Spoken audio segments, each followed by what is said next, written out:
Hello, everyone, and thank you all for joining us during the Lytham Partners Spring 2024 Investor Conference. My name is Ben Shamsian, Vice President of Lytham Partners. During this presentation, I'm excited to welcome Mogo, ticker symbol MOGO on the NASDAQ and the Toronto Stock Exchange.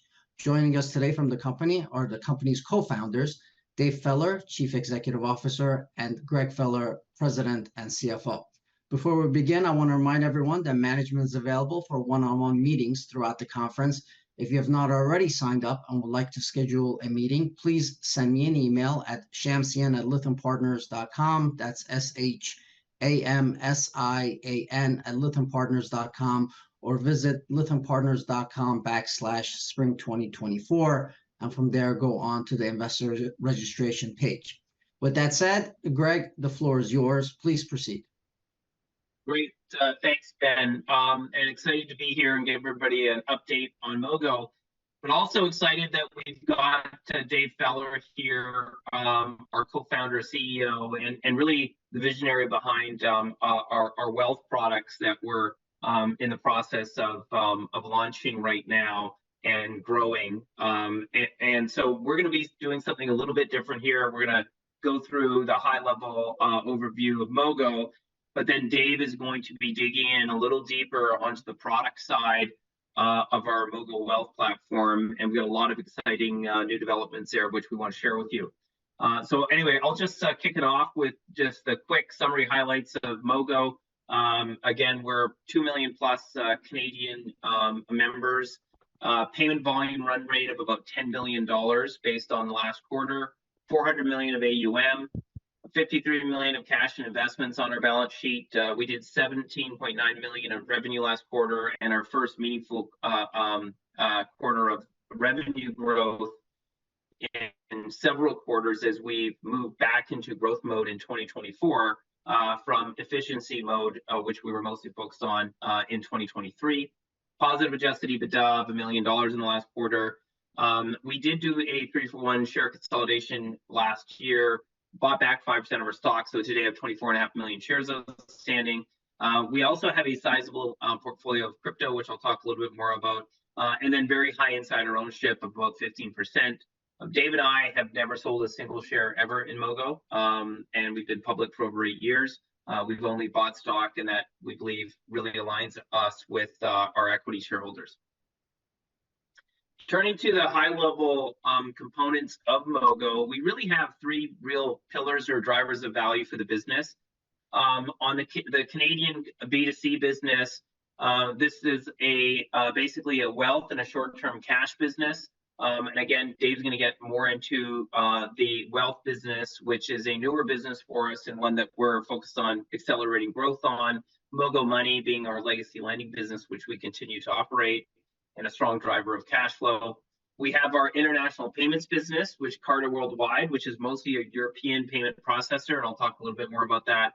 And then, as I mentioned, we have a third component of value, which is a sizable crypto portfolio of about $30 million, and which represents approximately 35 to 40% of our overall market cap. So although we have no direct crypto-related revenue at Mogo, shareholders in Mogo have a very sizable exposure to crypto through this portfolio. So with that, I'll turn it over to Dave to start talking a little bit more about our wealth products. Thanks, Greg. So yeah, what we've got here is the size of the Canadian wealth space in Canada. Obviously, again, we're focused on the Canadian market. This is one of the largest, if not the largest, markets in Canada, measured in the trillions, not billions. Total wealth is just over 6 trillion in Canada, estimated to grow to over 11 trillion by 2032. So not only is it a massive market today, it's obviously expected to continue to grow, and obviously sizable growth expected over the next few years. You know, when we're talking about and we're looking at creating a product, really it's all about understanding, you know, what is the problem that we're trying to solve. And, you know, in many ways, you look at wealth, and again, we're talking Canadian market, but similar to the US, you know, it appears that there's a lot of products in the marketplace, but when you take a step back and you really look at the problem, the reality is when you look at the stats, most investors dramatically underperform the market. So not only are most, in Canada, for example, most Canadians not on a path to retirement. Recent stats showed that 75% of Canadians that are between the ages of 55 to 65 that have yet to retire have less than $100,000 saved versus the estimated 1.7 million needed to retire. Part of the problem is that as investors, they dramatically underperform the market. This chart here shows that the average investor return has actually been only 4%. So if you invested, for example, in this case, $30,000 invested over 50 years at a 4% return, you get to $213,000. Yet that obviously compares to, let's say, the S&P 500, that same money would have gotten to $3.5 million. So you can see how much Canadians are underperforming. And then obviously, if you go above the 10%, you start to get into the territory of successful self-directed investors, active investors like Warren Buffett. The returns are astronomical, and even a 1% increase in your performance over time can have a massive impact on your wealth. So again, this is a problem we're focused on solving, is helping move investors and consumers from this low average into that 10 to 20% range.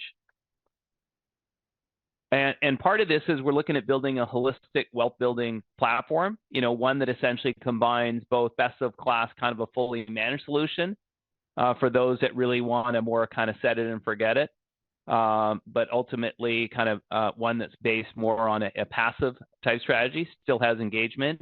We think most consumers should rely on that as their primary one, just given the reality of how hard self-directed investing is. But then we also have it complemented with a self-directed investing app. So again, Mogo is our self-directed investing app. It's a separate app.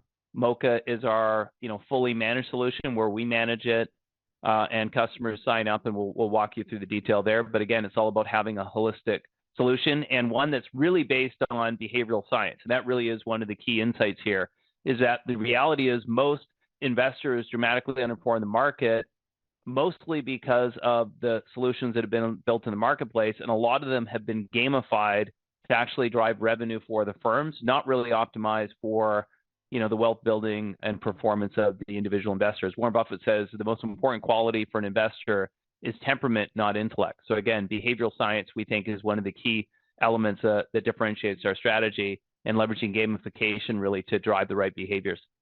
So with that, we'll dig into a little bit more detail on the Mogo app itself. We recently launched Buffett Mode by Mogo. And again, this is all about helping consumers and investors, self-directed investors, adopt more successful investing habits. Again, this just highlights the stat that I already talked about, kind of the problem we're trying to solve specifically in self-directed investing. How do you dramatically improve the performance of investors? This is not about trying to get them to trade more. This is all about focused and obsessively focused on how do we actually improve their performance as investors, right? Again, as Buffett says, Wall Street makes more money by getting you to gamble than invest. So again, it's all focused on how do we actually create a gamified experience that really gets people to invest in the right way. And this is essentially what Buffett Mode is, gamifying long-term value investing based on Warren Buffett principles. Obviously, Warren Buffett, being the most successful investor of all time, turned $114 into a fortune of over $100 billion, all during his lifetime from investing. When Jeff Bezos asked Buffett, why doesn't everyone follow his approach? He said, because everyone wants to get rich. No one wants to get rich slow. And our goal here is to actually make getting rich in this way one of the most exciting and compelling experiences, right? So that's part of the challenge. How do you gamify this so that actually investing based on the Buffett principles is as compelling, if not more compelling, than what's currently going on, where most platforms are gamified for trading, right? Okay. So one of the unique features in Buffett Mode, we call it the legacy calculator, and it really is all about educating investors on what the potential is in terms of returns. Most investors don't know the stats that the average investor's performance is only 4%. And again, it's mostly a behavioral driven one based on the tendencies to gamble and speculate, the tendencies to, buy high and sell low, all of those behavioral temperament elements that Buffett refers to. And part of the experience, again, is just inspiring people and investors on what is possible, that if you take the right approach, again, this really is about how do you build serious wealth. And you can see here in the legacy calculator, it shows the kind of returns and the kind of wealth that can be created. Gen Z today that's in their 20s, there's going to be investors that are starting in their 20s today that will become billionaires by investing, just like Warren Buffett has. So the Buffett legacy calculator is just part of that experience. And again, they can play around with the different rates, returns.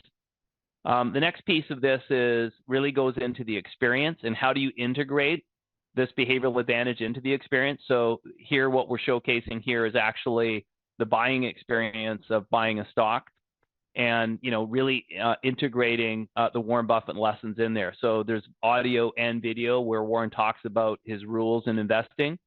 And instead of a typical trading app that's trying to get you to trade more, if you can see here, we're actually adding friction into the experience. So trying to get people to be more thoughtful in terms of the trading that they're doing, whether or not they really are trading or whether or not they're gambling. And part of this is really managing that gambling aspect and trying to minimize that, because obviously that's one of the main drivers of underperformance.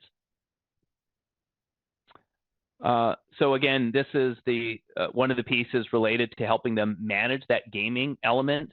So the reality is it's okay if people gamble. It's just they shouldn't be confusing gambling with investing, right? That's one of the biggest challenges. A lot of people are out there gambling, but they actually think they're investing. And we're really trying to showcase that there's a difference between the two. And if we, deal with this in the right way, it helps to people minimize the gambling and speculating they're doing, because they can actually see this actually one of the key drivers of underperforming. So we've really gamified that experience. We've brought in kind of gambling aspects. When you go through this, there's no doubt that you're gambling and a high likelihood that you're going to lose your money. The next feature that we do is once you actually make the trade, we actually track the performance. So you can see the difference between stocks that you bought based on a Buffett criteria, a value investing criteria, and those that you're speculating on, and we track the performance over time. And that's meant so that investors can obviously see the difference and see that over time, ultimately, the speculating and gambling is what's actually leading to losses and underperformance. And obviously that can help to drive a better outcome and a better behavior and more thoughtful investing versus the gambling speculations that's going on. We also have addressed the selling part of the experience too. So when consumers go to, or investors go to sell, again, there is a criteria that Warren Buffett has for selling as well. The number one reason he would sell is because he has a better opportunity. The second one is fundamentals have changed, but again, there's audio and video in this experience that reaffirms the Buffett principles and integrates it right into the experience to help, again, investors, stay consistent and follow that Buffett approach. One of the key unique elements of Buffett Mode and Mogo is actually a lot of the features that we actually don't offer in the product. And really, it's all about helping to minimize the gambling and speculating and all those things that really drive underperformance as an investor, right? As Buffett says, margin is crazy to borrow money on securities. The reality is a lot of obviously trading platforms out there are offering options trading.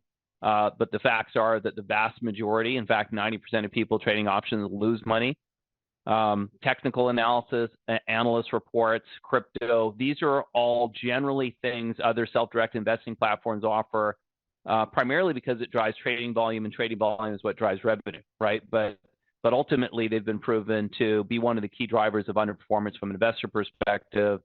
So this is more of a feature, not a bug, in terms of some of these things that we're currently not offering in the Mogo app to help, again, improve the performance of investors. Education, obviously an important component of Buffett Mode. Warren Buffett and Charlie Munger were all about learning. You can't be active every day as an investor, but you can learn every day. So constantly developing learning content. A lot of this obviously is based on the most successful investors in the world. And all of this, again, is not only delivered by email and on social media, but also brought into the app. So, users can engage within the app and continue to learn and develop their skill set to become a more successful investor based off of the learnings and teachings of the greatest investors of all time. We also have a unique element, impact component, and as part of our value proposition, obviously Warren Buffett has proven not only is he a great investor and wealth builder, but he's arguably one of the greatest philanthropists that have ever lived. He's essentially donating almost all of his wealth to society. ESG investing is important and popular generally with investors, but there's a lot of criticisms against it. We've come up with a unique angle here where as part of the monthly subscription, every investor actually contributes towards replanting Canadian forests devastated by wildfire. And we've got a lot of information in the app that actually gives full details on full transparency on the location, the trees, the kind of trees we're planting, all of those impact components. It's all delivered right in the app experience itself. And part of the uniqueness of this model is, unlike other trading platforms, especially in Canada, we're really trying to align our business model with the success of investor. So we charge a unique monthly subscription fee. So it's $15 a month, and there's zero FX and zero commission. In Canada, unlike the US, there's a lot of fees generated by foreign exchange fees, because a lot of obviously US stocks are traded in the Canadian market. And although there are some free trading apps in Canada, if you actually do the comparison, when you actually look at a $15 a month fee, and you compare it to other even free trading apps, we actually can save consumers or investors a lot of money. And this next slide highlights the savings opportunities here. So, generally a $15 a month fee that works out to $180 for the year.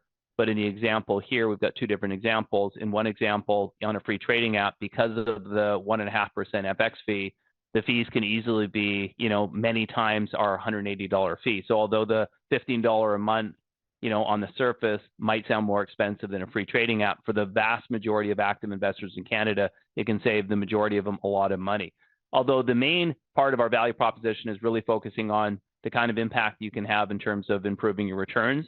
Even a 1% increase in your return over time can literally mean millions of dollars to the investor. With that, I think we'll move over to our other product, Moka, which is a fully managed solution. So again, for those that really aren't skilled and want to be a self-directed investor, they're looking for a more automated and managed solution. That's what Moka is.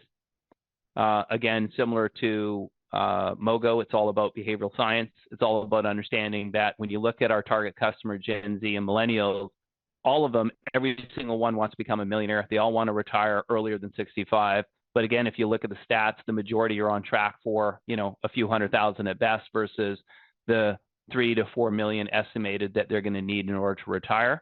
So again, we're really trying to create a very relevant solution for them, one that's based on behavioral science and best-in-class strategy of the S&P 500. So again, gamifying getting wealth. Single greatest edge an investor can have is long-term orientation, billionaire investor Seth Klarman. A lot of our experience is focused on getting users to have that long-term orientation. If you look at a 20-year-old today, they actually have a 70-year time horizon in terms of investing. At the age of 90, look at Buffett, he's 94, right? You're talking a 90 plus year time horizon in terms of investing. So with the power of compounding, obviously, even a relatively small amount, and we actually show this in the app, $25 a month can get a 20-year-old on track to being a millionaire, right? And we've got a patent pending on this calculator. Again, it's all about gamifying getting wealthy. The user can easily adjust their contribution and see the impact that has in terms of the wealth that they're on track to. They can very easily see and adjust, well, by what age do I want to retire? How much would that get me on track? And really, this really kind of gamifies the experience. It gets the user more engaged, more excited. This is not about retirement. This is not about our RSP or TFSAs. This is actually about gamifying becoming rich, gamifying financial freedom, and delivering it in a gamified, relevant way for our target customer. Part of the gamification technique are things like streaks. So we're constantly adding new features on a weekly basis to continue to improve the experience and to gamify and to drive the right behaviors to keep the users on track and to keep them motivated and build this into a consistent habit.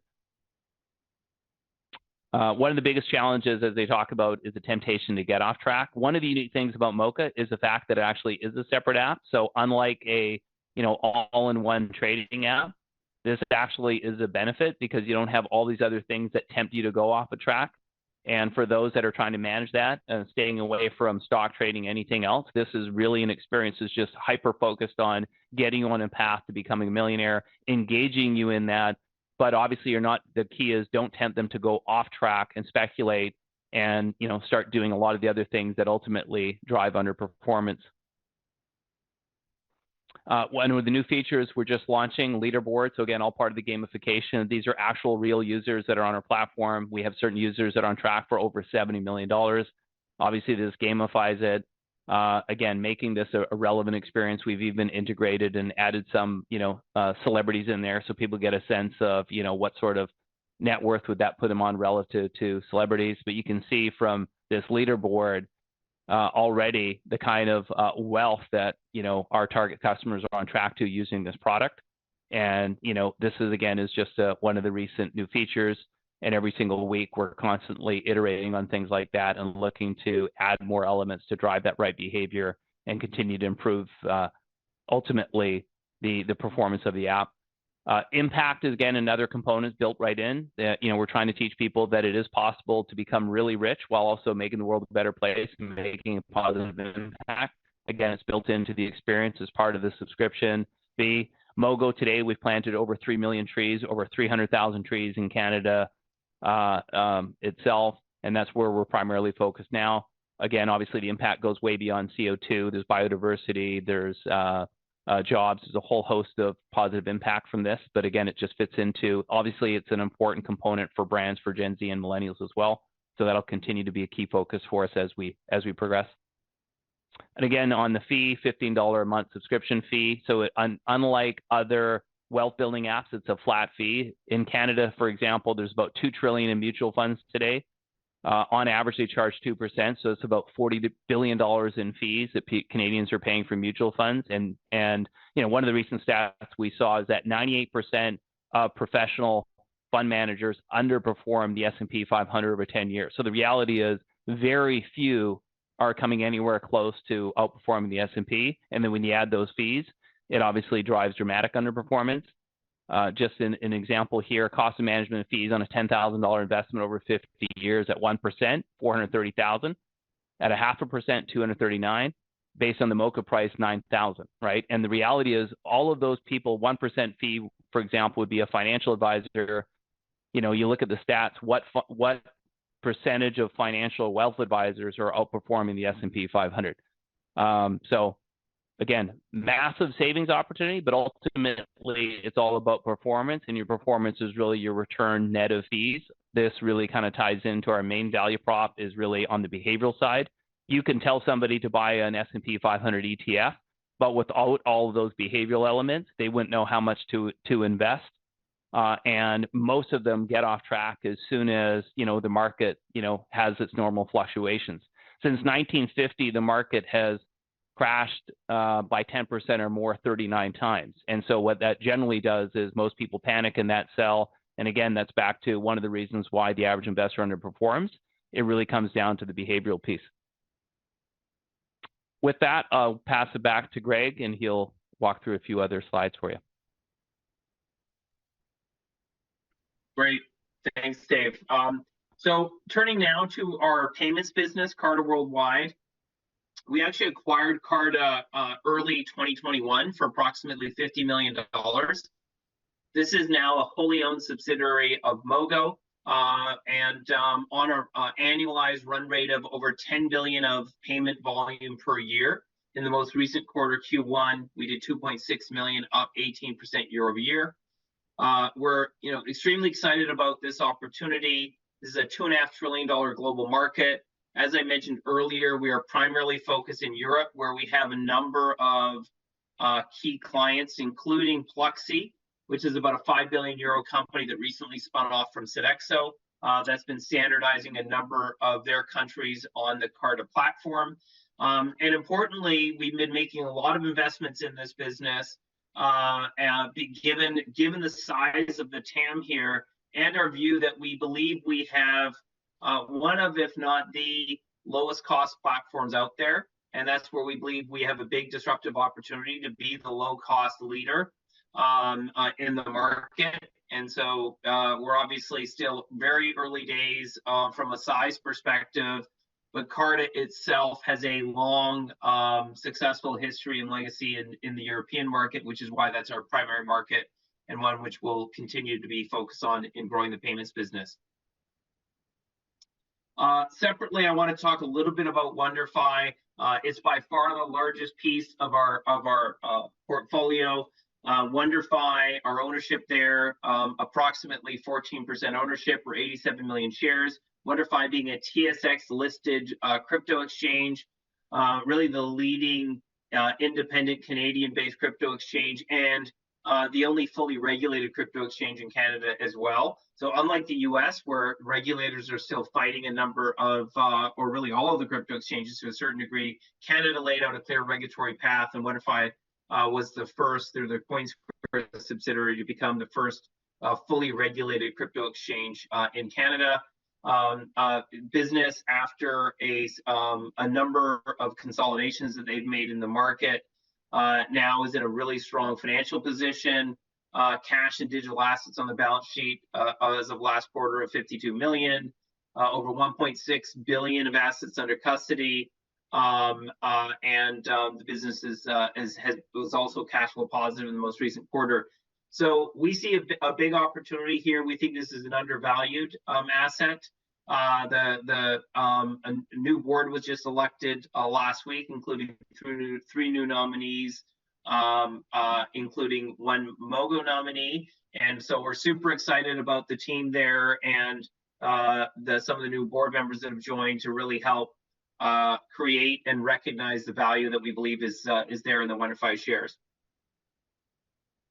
Turning to our financials, we did report recently our Q1 results, and it really was a milestone quarter here. If you kind of rewind the clock, as the market started to correct at the end of 21 and 22, we went into cost and efficiency mode to really sort of get the business lean and mean, cut over half of our OPEX, exited some unprofitable products and subscale products with a focus on, long-term focused on growing our payments and our wealth business. But during 23, we saw a decline in our year-over-year revenue. And Q1 was the first quarter of this return to growth with about 13% year-over-year growth in the business on the revenue side.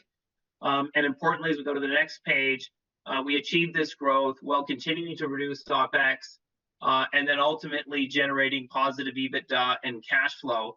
So maybe if we could just flip through to the next. So you've seen the continued reduction in OPEX. And then if you turn to the next page, you'll see the focus on driving increased cash flow and EBITDA. So we are focused on this rule of 40, and that's combined revenue growth and adjusted EBITDA margin of 40. That's our target, is getting to that number.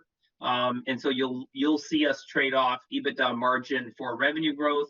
But importantly, our goal is to stay positive EBITDA during this period of reaccelerating our revenue growth.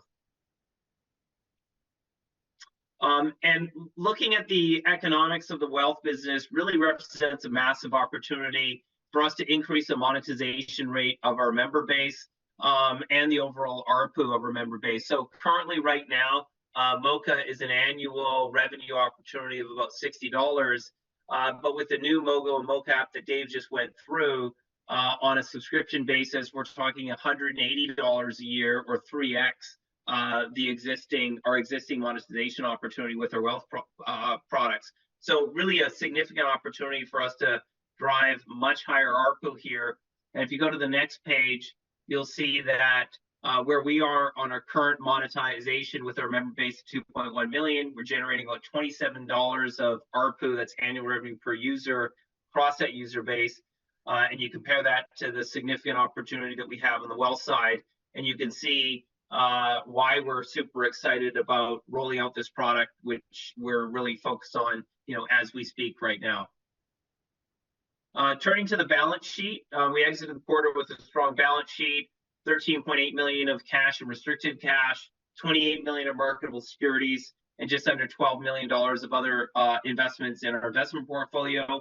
Our goal over the next 12 months is to monetize a number of these assets, or a portion of some of these assets, from both the marketable securities as well as our investment portfolio, and put more cash on the balance sheet that we continue to invest in the growth of the business. But we think we're sitting in a strong position from a balance sheet perspective. So with that, I'll turn it over to Ben for any closing comments. All right. Well, thank you, gentlemen, both for your time today. Certainly found the presentation informative, and believe our audience did as well.